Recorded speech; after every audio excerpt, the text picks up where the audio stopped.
Hello guys, I hope you all are doing fine, and with this we will start our today's class. If you can able to remember, in our previous class we have talked about the male cone of Pinus. In today's class we will take up the female cone of Pinus plant. Okay, so here we are talking about the female cone of Pinus. ठीक है, अब देखो जो female cone है Pinus की वो कैसे काम करती है। सबसे पहले हमें फीमेल कोन के स्ट्रक्चर को पढ़ना है। जैसे कि आपको याद होगा कि जब हमने मेल कोन का स्ट्रक्चर पढ़ा था, तो जो मेल कोन है वो कैसे फॉर्म होती है, जब बहुत सारे माइक्रोस्पोरोफिल्स एक बहुत ही कॉम्पैक्ट स्ट्रक्चर में अरेंज हो जाते हैं और वो कहाँ पर प्रेजेंट होते हैं, टिप पर प्रेजेंट होते हैं मेन शूट की, तो वहां पर वो क्लस्टर की फॉर्म में प्रेजेंट होते हैं। लेकिन जो फीमेल कोन है पाइनस की, ये क्लस्टर में प्रेजेंट नहीं होती and it is present at the axil of those branches. जो हमारी ड्वार्फ शूट थी उसकी एक्सिस में प्रेजेंट थी। ठीक है, तो ये जो फीमेल कोन है, these are present at the axis of dwarf shoot. ठीक है, और जो मेल कोन्स थे वो बहुत सारे क्लस्टर्स में अरेंज थे ना। अगर आप डायग्राम रिकॉल कर पा रहे हो तो हमने इस तरीके का जो है डायग्राम ड्रॉ किया था। ठीक है, जहाँ पे ऊपर हमने मेल कोन्स को ड्रॉ किया था और यहाँ नीचे हमने ये फीमेल कोन्स को ड्रॉ किया था। So these are female cone. तो ये फीमेल कोन सिंगल है तो ये हमेशा सिंगुलर होती है। ठीक है, अगर जिस तरीके से हमने मेल कोन के सेक्शन को कट किया था, सेम वे में अगर मैं फीमेल कोन के सेक्शन को कट करूं तो आपको इस तरीके की एक सेंट्रल एक्सिस जो है वो फीमेल कोन में भी नजर आएगी और फिर जो है आपको इस तरीके के मेगास्पोरोफिल्स नजर आएंगे। तो ये क्या है, these are the megasporophylls. As you remember कि हम जब बहुत सारे मेगास्पोरोफिल्स को कॉम्पैक्टली एक स्ट्रक्चर में अरेंज कर देते हैं तो वो फॉर्म करते हैं हमारे फीमेल कोन को। अब मेरे मान लो ये मेरी एक फीमेल कोन है which is like a ball. ठीक है, अगर मैं इसको कट करती हूँ तो बीच में एक सेंट्रल एक्सिस आएगी और दोनों तरफ हमें मेगास्पोरोफिल नजर आएंगे। यहाँ पर आपको मेगास्पोरोफिल नजर आ रहे हैं, सेम इस तरीके से इस साइड पर भी होंगे। अब मैं इस एक मेगास्पोरोफिल को आपको एनलार्ज करके शो करती हूँ। उससे पहले देखो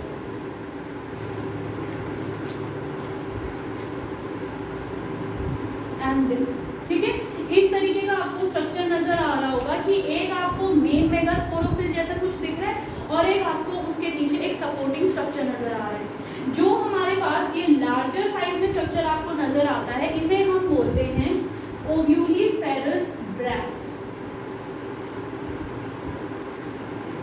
और जो ये लोअर स्ट्रक्चर है जो साइज में स्मॉल है, this is known as scaly bract. अब देखो होता क्या है कि जो ये हमारे पास ओव्यूलिफेरस ब्रैक्ट है, जैसे कि नाम से पता चल रहा है ओव्यूलिफेरस, यानी इस ब्रैक्ट के पास ओव्यूल प्रेजेंट होता है। ठीक है, तो एक तरीके की डिप्रेशन इसमें नजर आती है बेसिकली, और इस डिप्रेशन में यहाँ पर ओव्यूल की स्टॉक होती है और उसके बाद ओव्यूल नजर आता है, जिस ओव्यूल के अंदर एग प्रेजेंट होगा जिस पर जाकर पोलन जो है फर्टिलाइज करता है। अब होता क्या है कि फीमेल कोन और मेल कोन की लाइफ साइकिल में थोड़ा सा फर्क है। मेल कोन पोलन ग्रेन्स जब बनाते हैं और फीमेल कोन जब एग फॉर्म करती है तो इनके बीच में एटलीस्ट 15 मंथ्स का गैप होता है। ठीक है, तो मान लो मेल कोन ने पहले पोलन ग्रेन्स फॉर्म किए और एनोमोफिलस पॉलिनेशन हुई, यानी विंड पॉलिनेशन हुई, तो विंड उन पोलन ग्रेन्स को एक जगह से उठा के अभी दूसरी जगह ले जा रही थी। जैसे ही इस फीमेल कोन के मेगास्पोरोफिल के पास से जाएंगे तो ये जो स्मॉल स्ट्रक्चर आपको नजर आ रहा है जिसे हम स्केली ब्रैक्ट बोलते हैं, यहाँ पर आकर पोलन जो है वो ट्रैप हो जाता है और इस स्ट्रक्चर पे पोलन कुछ टाइम के लिए, मतलब जब तक वो 15 महीने का टाइम पीरियड फिनिश नहीं हो जाता तब तक जो पोलन ग्रेन है वो इसी स्ट्रक्चर पे रेस्ट करता है। ठीक है, तो यहाँ पर हम मान लेते हैं हमारा पोलन आ गया और अब वो पोलन 15 मंथ तक स्टेज पर रेस्ट करेगा।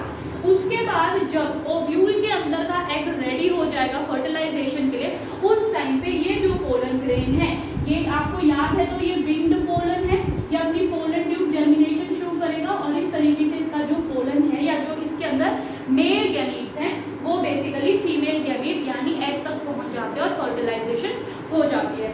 अब अगर मैं आपको सेम इस स्ट्रक्चर को अभी आपको मैं आपसे एक बार फिर से ये चीज़ मैं बता रही हूँ, हमने जब प्रीवियस क्लास में पढ़ा था, मैंने आपको बोला था कि हम डायग्राम को जब ऐसे शो करते हैं तो आपको सिर्फ एक इस तरीके का कंडीशन शो होती है, जहां आपको सिर्फ अगर आप सामने से देखोगे तो आपको सिर्फ एक तरीके का ओव्यूल नजर आएगा। लेकिन जैसे पिछली क्लास में हमने जब माइक्रोस्पोरेंजियम पढ़ा था तो 2 माइक्रोस्पोरेंजियम थे ना, लेकिन ऐसे देखने पे हमें एक नजर आ रहा था। सिमिलरली अगर मैं इस लीफ को आपके सामने सीधा करके प्रेजेंट करती हूँ तो जब आप इसको सीधा देखते हो तो इसके अंदर आपको ऐसे एक नहीं, आपको ऐसे 2 ओव्यूल्स नजर आएंगे, ठीक है। तो इस तरीके की ऐसी 2 डिप्रेशंस होती हैं और इन दोनों डिप्रेशंस के अंदर this should be more circular, इस तरीके की 2 डिप्रेशंस होती हैं और इन डिप्रेशन के अंदर एक स्टॉक होती है और जिस स्टॉक के ऊपर हमारा इस तरीके से ये ओव्यूल है, ठीक है। और इस ओव्यूल के अंदर क्या होगा, एग प्रेजेंट होगा जहां पर फर्टिलाइजेशन होगी, तो this ovule will have the egg, ठीक है। अब होना क्या है, जैसे ही यहाँ पर जो पोलन प्रेजेंट है उसने 15 मंथ्स के टाइम पीरियड को क्रॉस किया, यहाँ पर जो एग है वो रेडी है, दोनों फ्यूज करेंगे। तो जैसे ही मेल गैमीट और फीमेल गैमीट आपस में फ्यूज करेंगे, फ्यूज करने का मतलब है फर्टिलाइजेशन होगा, तो फर्टिलाइजेशन होते ही एक डिप्लॉइड स्ट्रक्चर फॉर्म होता है which is known as zygote. Now this zygote will undergo various division and it will get converted into embryo, ठीक है, और ये एम्ब्रियो में कन्वर्ट हो जाएगा। अब ये जिस एम्ब्रियो में कन्वर्ट हुआ है, this embryo will develop into a new sporophytic plant, और ये जो है एक नए स्पोरोफिटिक प्लांट को राइज करेगा। अगर आपको ध्यान हो तो मैंने आपको बोला था कि जो हमारे पास जिम्नोस्पर्म्स हैं उनका जो प्रीडोमिनेंट टाइप है दैट इज स्पोरोफाइट, ठीक है। तो प्लांट की जो मेजॉरिटी जो टाइम है लाइफ का वो स्पोरोफाइट कंडीशन में निकलता है, उसके बाद जब वो रिप्रोडक्शन करता है तब गैमेटोफिटिक और हैप्लॉइड कंडीशन आती है। गैमेटोफिटिक स्टेज क्या होगी, जहां पर गैमीट्स फॉर्म होते हैं, बेसिकली पहले मेल और फीमेल गैमेटोफाइट बनते हैं, जो कि हमारी फीमेल कोन और मेल कोन थी, उसके अंदर माइक्रोस्पोरेंजियम और ओव्यूल प्रेजेंट है, जहां पे रिस्पेक्टिव मेल और फीमेल गैमीट्स फॉर्म करते हैं, वो फर्टिलाइजेशन करते हैं, जाइगोट फॉर्म होता है, जाइगोट के बाद एम्ब्रियो फॉर्म होता है और हमारे पास एक कंप्लीट जो है स्पोरोफाइट बनके तैयार हो जाता है। एक बात और ध्यान करना कि यहाँ पर सिर्फ ये ओव्यूल है, देखो अगर मैं इसकी बात करूँ, ये हमारा डिप्लॉइड जाइगोट है और ये जो जाइगोट है ये यहाँ प्रेजेंट है ना, किसके अंदर प्रेजेंट है, ये ओव्यूल के अंदर प्रेजेंट है, ठीक है। इस तरीके का जो ये स्ट्रक्चर है, इस तरीके से ये ओव्यूल के अंदर प्रेजेंट है। अब इस ओव्यूल के चारों तरफ कोई भी ओवरी नहीं है, क्योंकि ओवरी ही फ्रूट में डेवलप होती है, तो यहाँ पर कोई ओवरी नहीं है, तो ये जो जाइगोट है ये तो खुद को डेवलप कर लेगा एम्ब्रियो में, ठीक है, और जो ये ओव्यूल है ये डेवलप हो जाता है सीड में। तो एम्ब्रियो के चारों तरफ एक कवरिंग हो जाती है और यही हमारा सीड होता है। तो हम बोलते हैं ना कि प्लांट के लिए सीड बहुत जरूरी है, क्योंकि सीड के अंदर ही वो एम्ब्रियो है जो आगे नए प्लांट को फॉर्म करेगा। यहाँ पर ओवरी नहीं थी, जनरली होता क्या है, ओवरी के अंदर ओव्यूल होता है, उसके अंदर एग होता है, लेकिन यहाँ पर सीधा जो है ओव्यूल है और उसके अंदर एग है। अगर यहाँ पर ओवरी होती तो यहाँ पर फ्रूट फॉर्मेशन होती और वो वाली कंडीशन एंजियोस्पर्मिक प्लांट्स में मिलती है।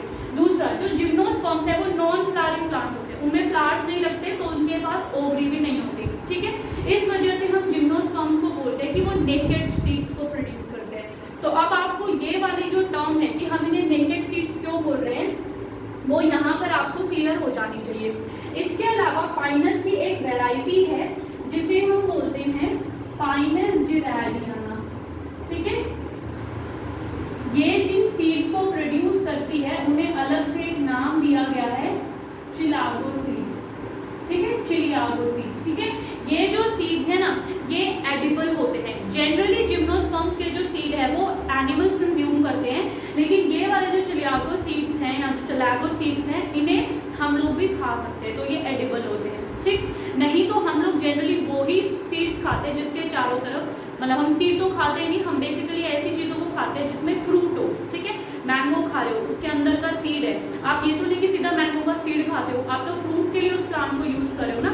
तो जिम्नोस्पर्म्स में सिर्फ एक ये स्पीशीज है जिरैडियाना जिसको हम कंज्यूम करते हैं। अब एक बात ध्यान रखना, पाइनस में मेल कोन और फीमेल कोन दोनों एक ही प्लांट पे प्रेजेंट है। इस टाइप के अरेंजमेंट को हम एक नाम देते हैं और उसे हम बोलते हैं मोनोइशियस। दिस अरेंजमेंट इज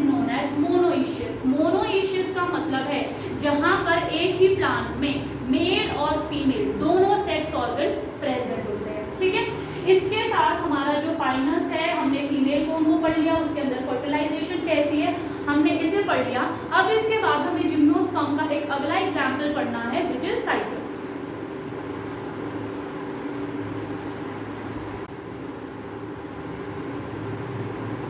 अब एक बार इस पे आगे बढ़ने से पहले मैं आपको एक चीज बताना चाहती हूँ। देखो हमने यहाँ पर बात की सीड की, मैं पहले सोच रही थी कि मैं अभी आपको ये चीज नहीं बताती हूँ, या आप पहले एंजियोस्पर्म में अगर इस चीज को समझते तो जिम्नोस्पर्म में समझना इजी होता है। होता क्या है, जो कॉन्सेप्ट मैं आपको अभी बताने वाली हूँ ना, ये कॉन्सेप्ट मेन आपको 12th क्लास में जाके पढ़ना है, जहाँ आपका सेकंड चैप्टर ही आता है रिप्रोडक्शन इन फ्लावरिंग प्लांट्स, वहाँ पर ये पढ़ने का होता है। लेकिन मैं एक बार आपको यहाँ बता देती हूँ। देखो ये जो सीड फॉर्म होता है ना, इस सीड के ऊपर एक ही कवरिंग होती है, ठीक है। और ऐसे सीड्स जिनके ऊपर एक ही कवरिंग होती है, ऐसे सीड्स को हम बोलते हैं यूनिटेगमिक। टेगमिक का मतलब है कवरिंग और यूनि मतलब वन, यानी एक ही कवरिंग है। Such type of seeds are known as unitegmic seeds. इसके अलावा जो ये ओव्यूल आपको नजर आता है, जिम्नोस्पर्म का कैरेक्टरिस्टिक फीचर है ये ओव्यूल। इस ओव्यूल को हम नाम देते हैं ऑर्थोट्रोपस ओव्यूल। अब आपके मन में आ रहा होगा ऑर्थोट्रोपस ओव्यूल क्या है। देखो ओव्यूल जो है ना वो 6 टाइप्स के हैं, ठीक है। एनाट्रोपस ओव्यूल, सर्सिनोट्रोपस, कैम्पाइलोट्रोपस, ये सारे जो ओव्यूल्स के टाइप हैं ये आपको 12th क्लास में पढ़ने हैं। अभी के लिए सिर्फ आप इतना ध्यान रखो कि ये जिम्नोस्पर्म में हमें ऑर्थोट्रोपस ओव्यूल मिलता है और उसपे जो सीड्स हैं वो यूनिटेगमिक होते हैं, यानी उनके पास एक ही कवरिंग है, ठीक है। ये चीज हम ओव्यूल के लिए भी बोल सकते हैं कि ओव्यूल यूनिटेगमिक है, ओव्यूल के पास एक ही इंटेगुमेंट है। ऑर्थोट्रोपस ओव्यूल ऐसे ओव्यूल्स होते हैं जिनका चलाजल एंड और माइक्रोपाइलर एंड जो है, ये दो एंड्स होते हैं ओव्यूल में, चलाजल और माइक्रोपाइलर, ये दोनों एंड जब एक स्ट्रेट लाइन में अपराइट पोजीशन में अरेंज होते हैं तो ऐसे ओव्यूल्स को हम ऑर्थोट्रोपस ओव्यूल बोलते हैं। लेकिन अभी क्योंकि आपने ओव्यूल के स्ट्रक्चर्स में चलाजा, माइक्रोपाइलर वगैरह ये सब पढ़ा नहीं है, तो आपके लिए समझना थोड़ा सा मुश्किल हो सकता है। जब हम इसके बाद एंजियोस्पर्म्स करेंगे ना पढ़ने के लिए, तो एंजियोस्पर्म्स में आपको डायग्राम में चलाजल और माइक्रोपाइल अभी ही एक्सप्लेन कर दूंगी, हम आगे तक का वेट नहीं करते हैं। उसके बाद आप इस चीज को ज्यादा बेटर तरीके से समझ पाओगे, ठीक है। तो ये वैसे जो चीज है ये नीट के पर्पज से बहुत इंपॉर्टेंट है। आपसे सीधा इस तरीके से क्वेश्चन पूछा जा सकता है कि जिम्नोस्पर्म में मिलने वाले ओव्यूल की खासियत क्या है। वो जो ओव्यूल है वो यूनिटेगमिक होते हैं, उनके पास एक ही इंटेगुमेंट है और इसके अलावा वो ऑर्थोट्रोपस ओव्यूल है, ठीक है। ये 2 पॉइंट्स आपको ध्यान रखने हैं। और अभी के लिए जो पाइनस है इसमें सिर्फ इतना ही। हम हमारे नेक्स्ट प्लांट पर आते हैं which is cycas.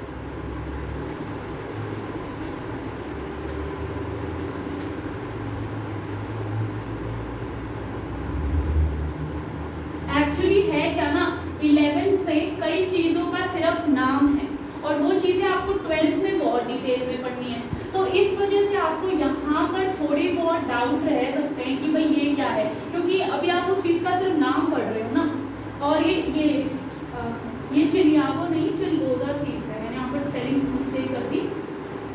These are दी चिलगोजा सीड्स, तो आप अपने नोट्स में से करेक्ट कर लेना।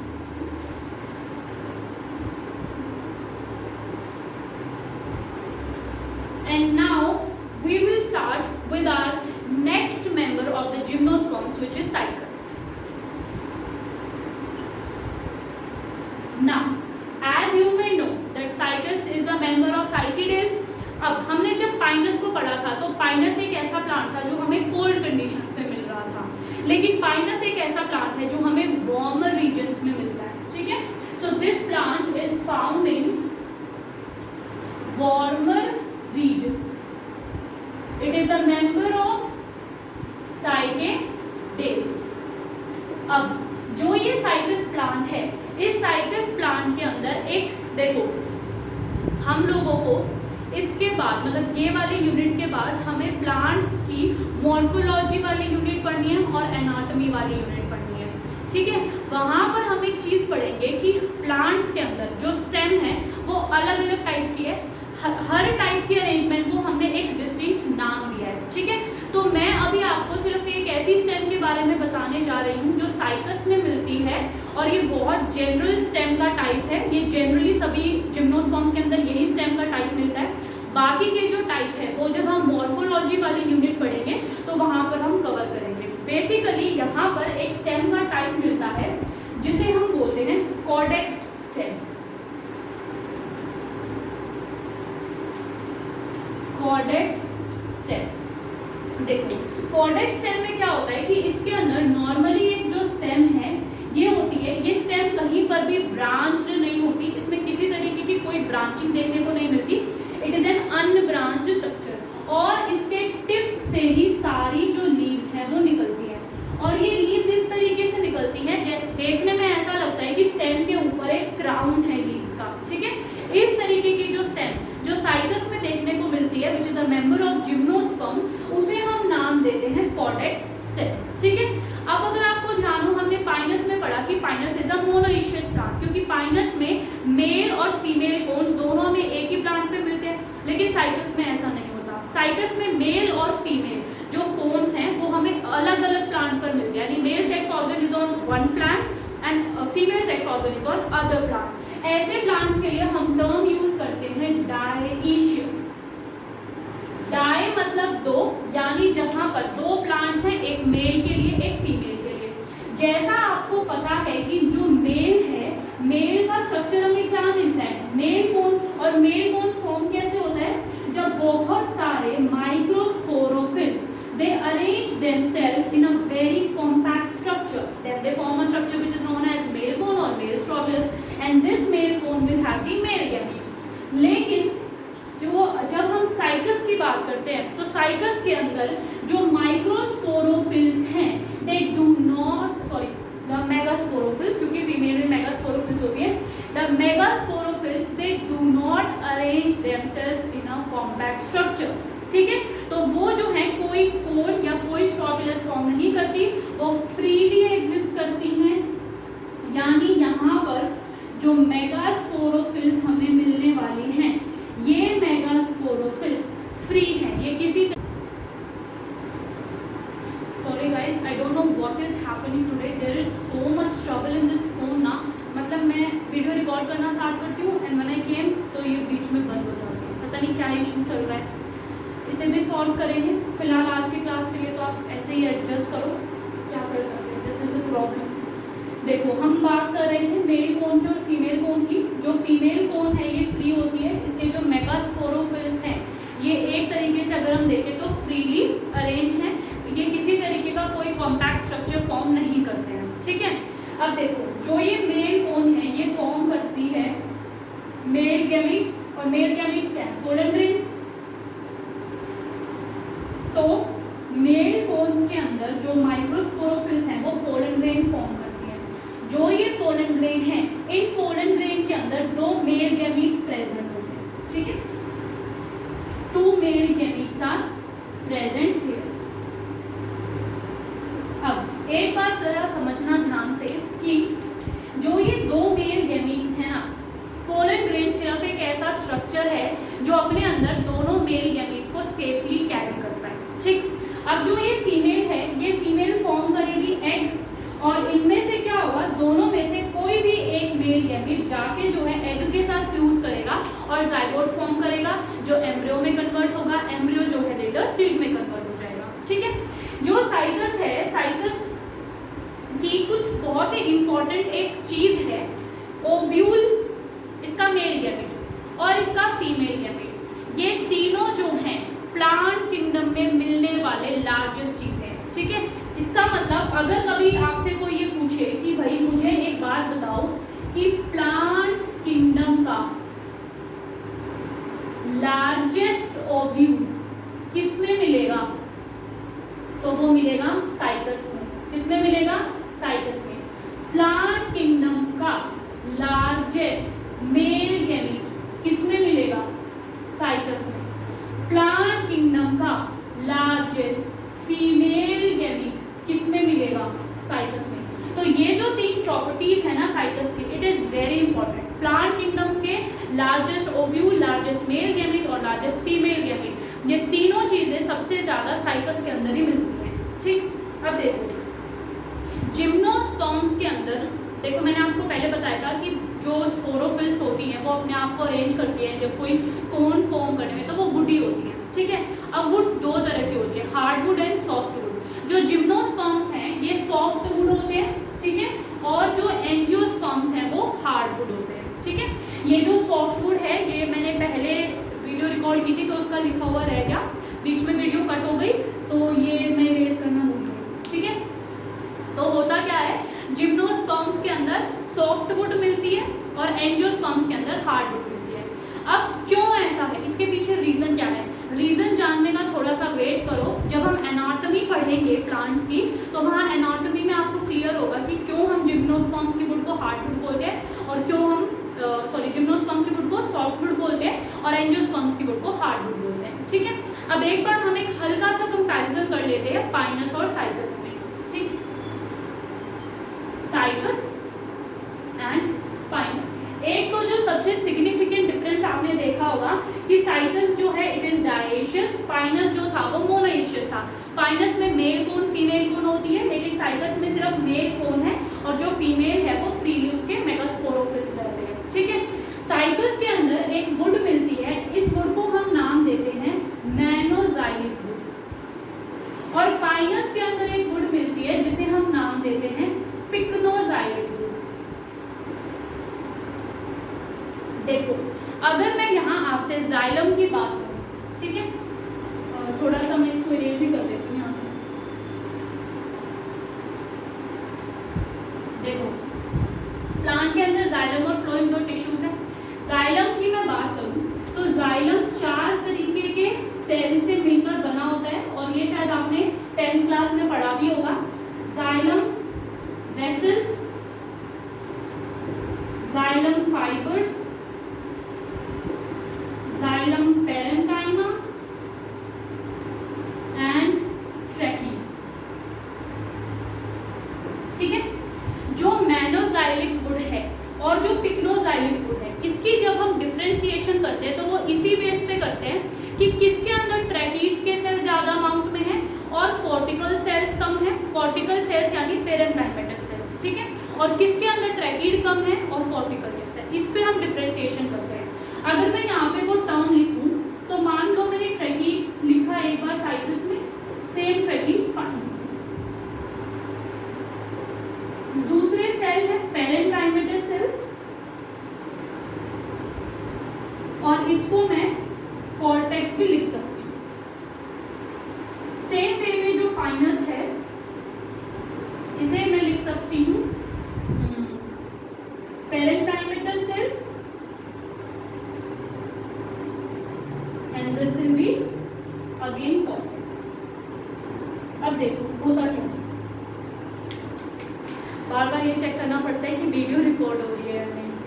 सुनो, जो ट्रैकीड्स साइकस के अंदर ट्रैकीड्स बहुत ही कम अमाउंट में मिलते हैं। अगर ट्रैकीड्स कम अमाउंट में है इसका मतलब कॉर्टेक्स के जो सेल्स है वो ज्यादा अमाउंट में, ये ज्यादा अमाउंट में। अब ये जो कॉर्टेक्स के सेल्स हैं ये अपने अंदर ऑर्गेनिक मटेरियल को स्टोर करते हैं। ठीक है, और वो ऑर्गेनिक मटेरियल कौन सा है, स्टार्च। तो इन कॉर्टिकल सेल्स के अंदर स्टार्च स्टोर होता है। अब ये सोचो तुम्हारे घर में फर्नीचर है और वो फर्नीचर मैनोजाइलिक वुड का है। ठीक, अब क्या है, उस फर्नीचर के अंदर बहुत ज़्यादा अमाउंट में ऑर्गेनिक मटेरियल स्टार्च प्रेजेंट है। अब सोचो फंगस का इन्फेक्शन, टर्माइट्स का इन्फेक्शन, बैक्टीरिया का इन्फेक्शन उस लकड़ी पे बहुत ही जल्दी होगा। क्यों? क्योंकि वहां पर ऑर्गेनिज्म को खाने के लिए ऑर्गेनिक मटेरियल मिल रहा है ना, स्टार्च मिल रहा है, उसको भरपूर नरिशमेंट मिलेगा। तो ऐसी जो वुड है इसको हम ज़्यादा यूज नहीं कर सकते और ये जो वुड है ये वुड इकोनॉमिकल नहीं है, मतलब ज़्यादा इकोनॉमिकल नहीं है और ज़्यादा ड्यूरेबल भी नहीं है। लेकिन अगर मैं पाइनस की पिक्नोजाइलिक वुड की बात करूं तो इसमें एक बार देखना कि यहाँ पर जो ट्रैकीड्स है उसका अमाउंट बहुत ज़्यादा है और जो पेरेन्काइमेटस सेल्स या जो कॉर्टेक्स के अगर कोर्टेक्स के सेल कम है इसका मतलब ऑर्गेनिक फूड कम स्टोर होगा, स्टार्च कम स्टोर होगा, तो वहां पर इन्फेक्शन या अटैक जो है ऑर्गेनिजम्स कम से कम करेंगे। तो ऐसी जो वुड है इट इज मोर इकोनॉमिकल, और ये जो वुड है ये ज्यादा लंबे टाइम तक सर्वाइव भी करती है। So this would is durable also. ठीक है, तो इसके साथ हमारा साइकस की जो भी चीजें हमें जाननी थी, हमारा साइकस कंप्लीट हो गया और हमारा पाइनस कंप्लीट हो गया।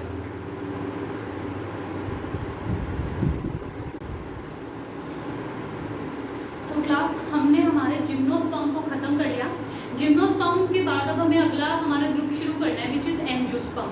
एंजियोस्पर्म को शुरू करने से पहले दो छोटी छोटी बातें मैं आपको जिम्नोस्पर्म में बता रही हूँ।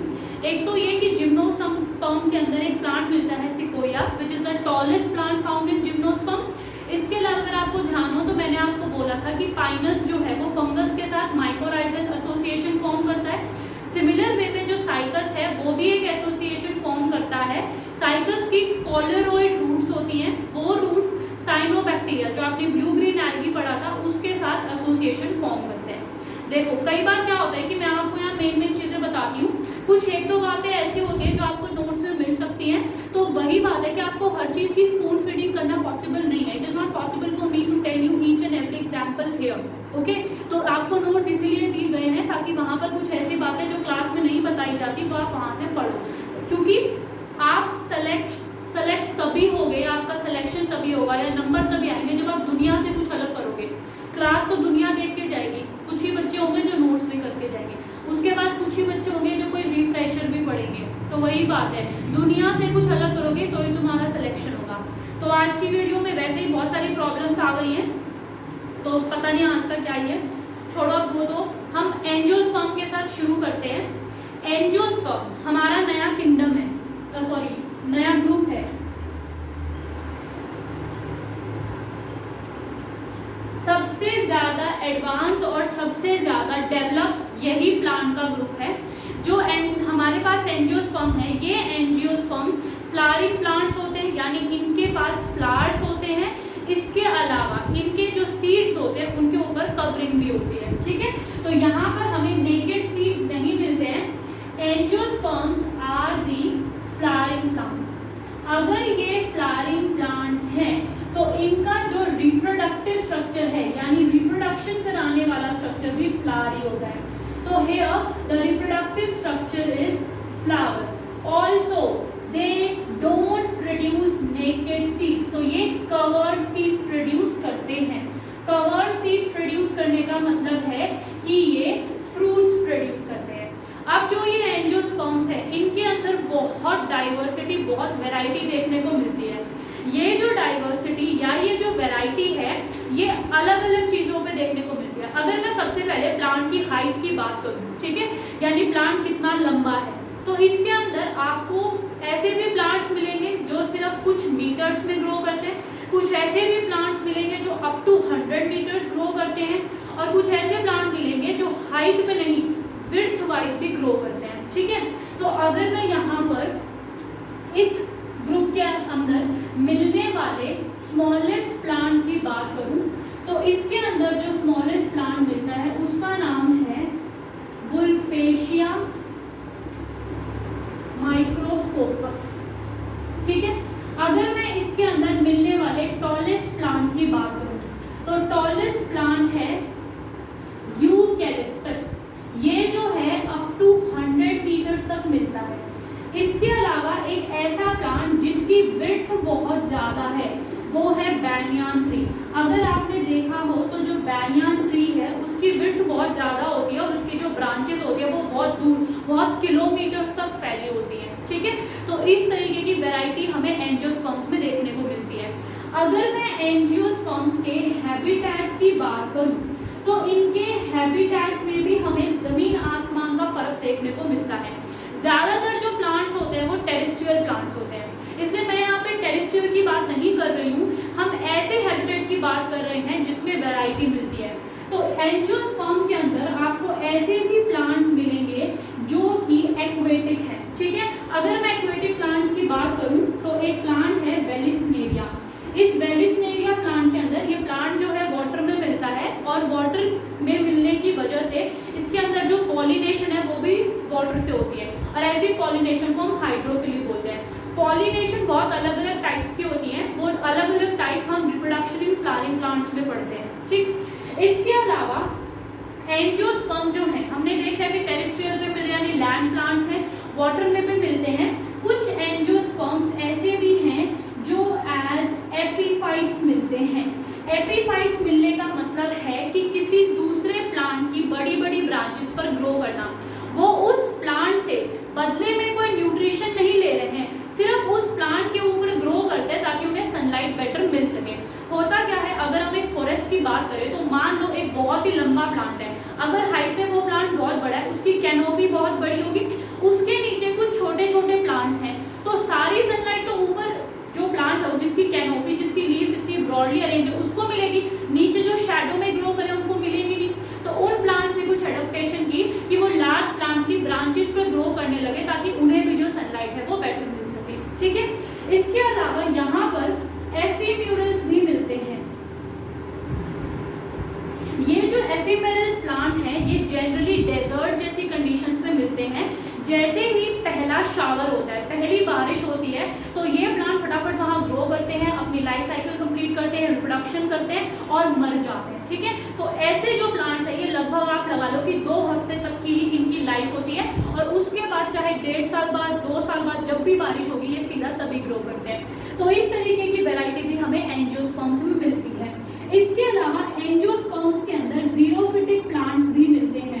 जीरोफिटिक प्लांट्स और जो ये एक्वेटिक प्लांट्स हैं इसके लिए हम एक टर्म यूज कर सकते हैं हाइड्रोफिटिक प्लांट्स, यानी वाटर में मिलने वाले प्लांट्स। तो जो ये जीरोफिटिक प्लांट्स है यानी ऐसे प्लांट्स जो सिर्फ डेजर्ट की कंडीशन में मिल रहे हैं, यानी जहां पर वाटर बहुत ही कम अमाउंट में होगा या होगा ही नहीं, वहां पर भी हमें एंजियोस्पर्म्स के एग्जांपल मिलते हैं, जैसे कैक्टस या अकेशिया, ठीक। इसके अलावा एंजियोस्पर्म्स के अंदर हम कुछ ऐसे प्लांट्स का भी एग्जाम्पल देखते हैं जो प्लांट्स पैरासिटिक होते हैं। पैरासिटिक मतलब जो किसी दूसरे प्लांट पर डिपेंड कर रहे हैं अपने नरिशमेंट के लिए, जैसे कस्कुटा। तो कस्कुटा एक प्लांट है जो कि पैरासिटिक है and it is found in angiosperms. तो आप देख सकते हो कि एंजियोस्पर्म्स के अंदर कितनी वैरायटी है, सिर्फ उनके साइज में ही नहीं, उनके हैबिटेट में बहुत ही वैरायटी है। और जो ये एंजियोस्पर्म्स हैं ये बहुत ही एडवांस ग्रुप है, ठीक है। अब एक बार रिकॉल करो, ब्रायोफाइट्स में प्लांट की मेन बॉडी क्या थी, गैमेटोफाइट, उसके ऊपर स्पोरोफाइट ग्रो करा था जहाँ हमने फ्रूट सीटा कैप्सूल पढ़ा था। जब हम कैरिडोफाइट्स में आए तो मेन बॉडी क्या हो गई, स्पोरोफाइट, गैमेटोफाइट डिपेंडेंट हो गया। उसके बाद हम अगले जिम्नोस्पर्म पे आए, वहां पे भी मेन बॉडी क्या होगी, स्पोरोफाइट। अगर हम एंजियोस्पर्म की बात करें तो एंजियोस्पर्म के अंदर भी जो मेन प्लांट बॉडी है इट इज स्पोरोफाइट, और जो गैमेटोफाइट है वो एक थोड़े से टाइम के लिए बनती है, ठीक। तो अब मैं आपको यहाँ पर एंजियोस्पर्म के स्ट्रक्चर को एक्सप्लेन करना शुरू करती हूँ। ये हमने उसका इंट्रोडक्शन लेना था और इंट्रोडक्शन इतना ही है।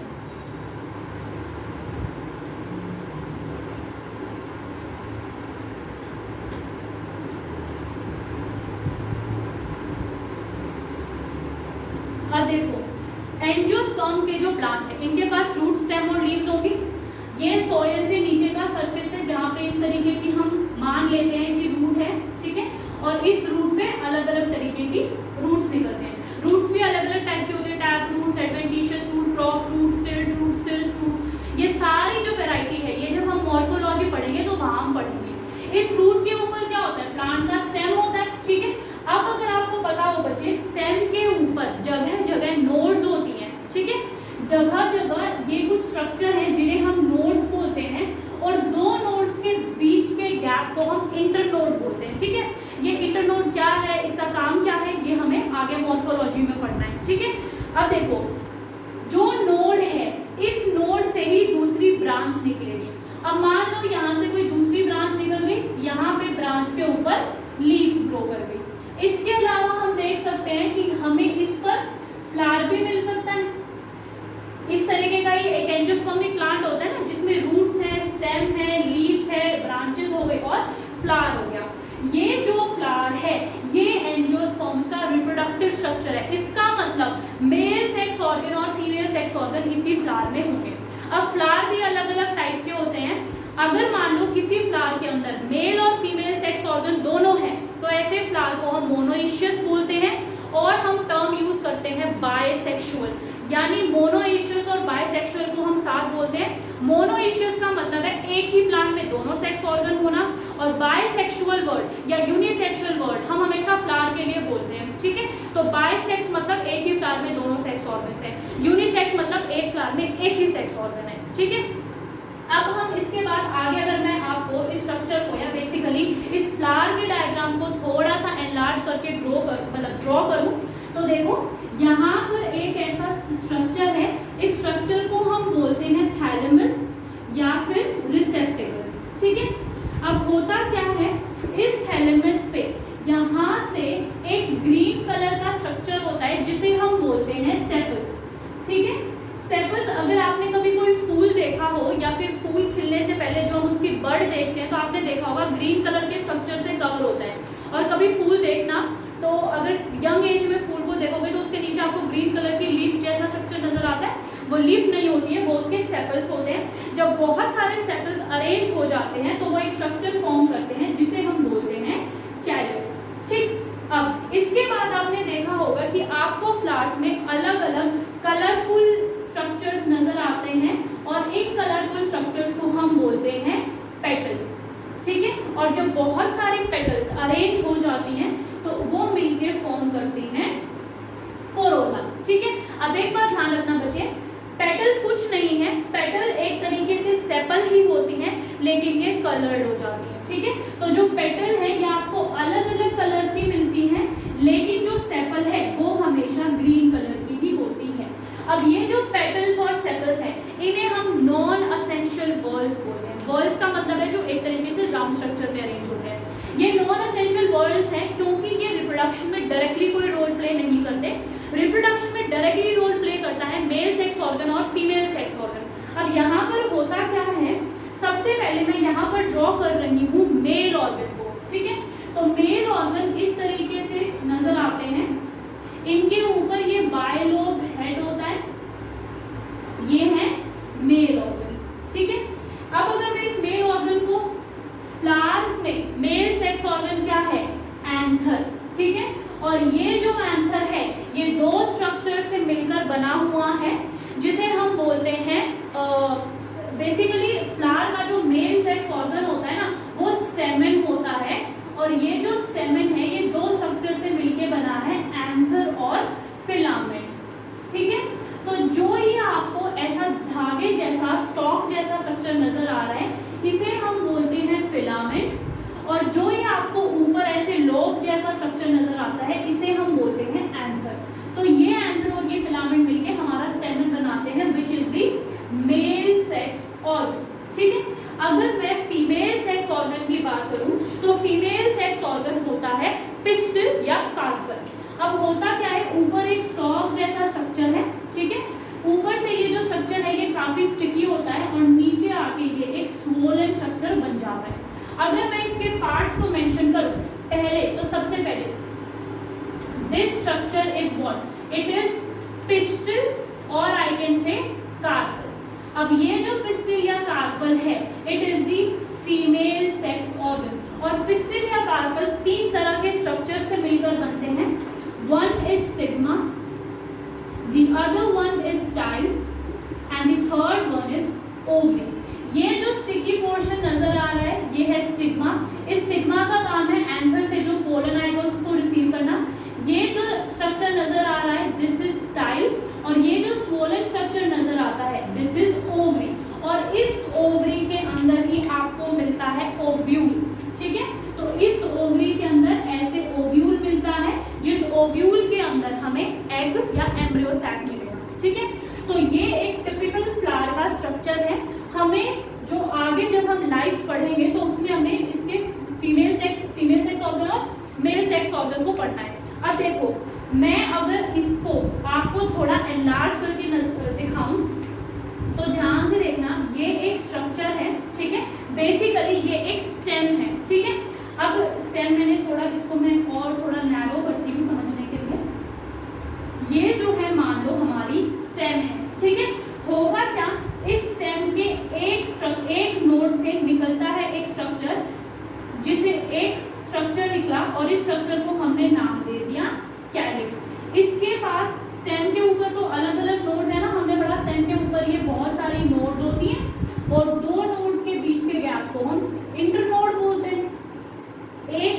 कैलेक्स निकल गई, एक नोड से डेवलप होके एक स्ट्रक्चर निकल गया जिसे हमने बोला पेटल।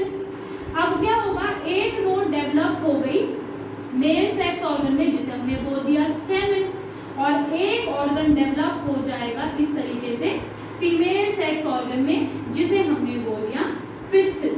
ठीक है, अब अगर मैं इस स्ट्रक्चर को इस तरीके से प्रेस करूं तो ये आपको ऐसे नजर आता है, क्योंकि यहाँ पे आपको देखने में ऐसा लग रहा होगा कि ये सारे इसी थैलस से निकल रहे हैं। ऐसा नहीं है, ये अरेंजमेंट इस तरीके से होती है। सबसे पहले कैलिक्स आता है, फिर पेटल आता है, फिर स्टेमन आता है, पिस्टल आता है। इसको कंप्रेस करके हम ऐसे थैलेमस की फॉर्म में शो करते हैं।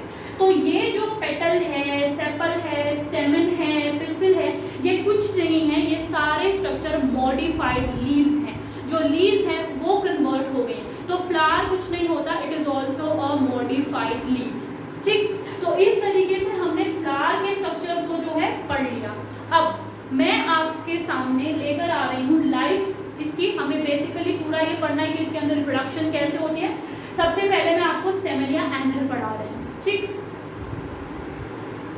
अच्छा, उस पे जाने से पहले एक काम करते हैं, आज की क्लास के लिए सिर्फ इतना रखते हैं। इस डायग्राम को ध्यान से समझ के आना।